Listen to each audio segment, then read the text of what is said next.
Imagine waking up to the rich aroma of freshly brewed coffee. In other words, a perfect start to your day. But the question is, how do you make that perfect cup? That is why I am here today, to inform you on that how. After this speech, you should have a better understanding on how. I drank a lot of coffee in high school, and now I'm drinking it at college, and it is definitely helping me pass my classes, which is amazing, and why you should also drink it too. In this speech, I will teach you how to choose the right beans, the different grinding methods, different temperatures, and lastly, the best brewing techniques to make the perfect cup for you. To begin, one of the most important parts is the type of beans. First of all, you have Arabica. They generally feature smooth and complex flavors, and then the other type is Robusta, which is generally stronger with a bitter taste, but it has more caffeine. After that, we have the roast levels and the effects they have on flavor. First of all, you have a light roast, which is the most original, and it is very bright and acidic. After that, you have the medium roast, which is balanced with a little bit of acidity.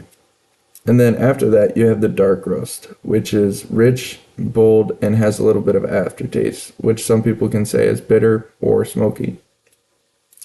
Something very important to keep in mind is to keep the proper storage when storing your coffee beans.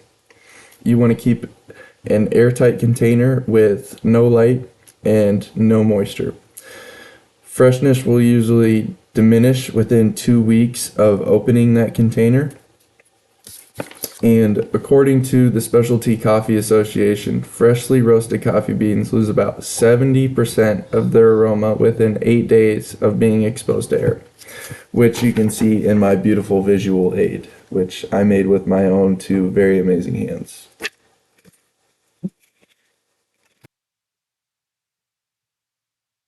Coffee beans are not the only part of the process, but also grinding methods and a water temperature are very important. Grind size variation and brewing methods. First of all, you have the coarse grind, which people generally use in French press machines. After that, you have the medium grind, which people tend to see in drip coffee making machines. And then after that, you have the fine grind, which you can find usually in espresso machines. There are two major types of grinders that people use. First one is the burr grinder, and the second one is the blade grinder. People usually choose the burr grinder over the blade grinder because of its consistency. Consistency is important because it provides better extraction for more flavor.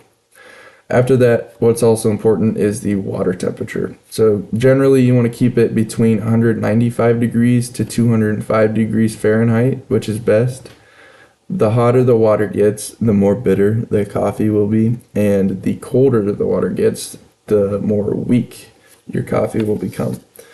According to the Coffee Brewing Institute, using water outside the optimal range, which is the 195 to 205 degrees Fahrenheit, can result in a 30% reduction in flavor extraction efficiency, which you can also see in my beautiful visual aid.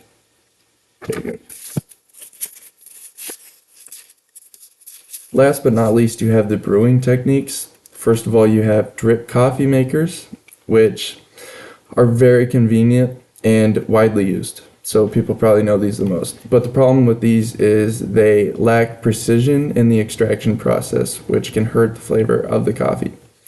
After that, we have the French press, which deals with immersion brewing. And this provides more of a richer taste to people's opinions, but can become slightly oily, which people may not like.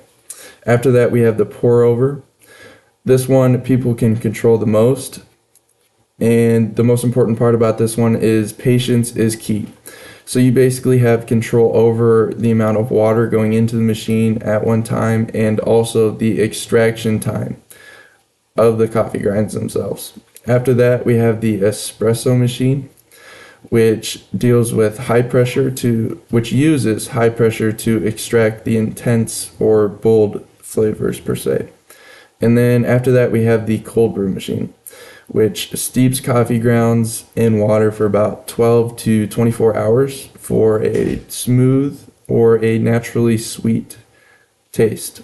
This generally has a low acidity with it as well.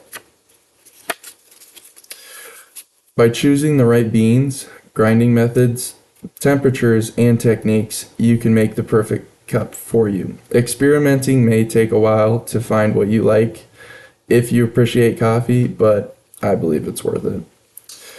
With this information, your cup can go from just ordinary to absolutely amazing. Thank you.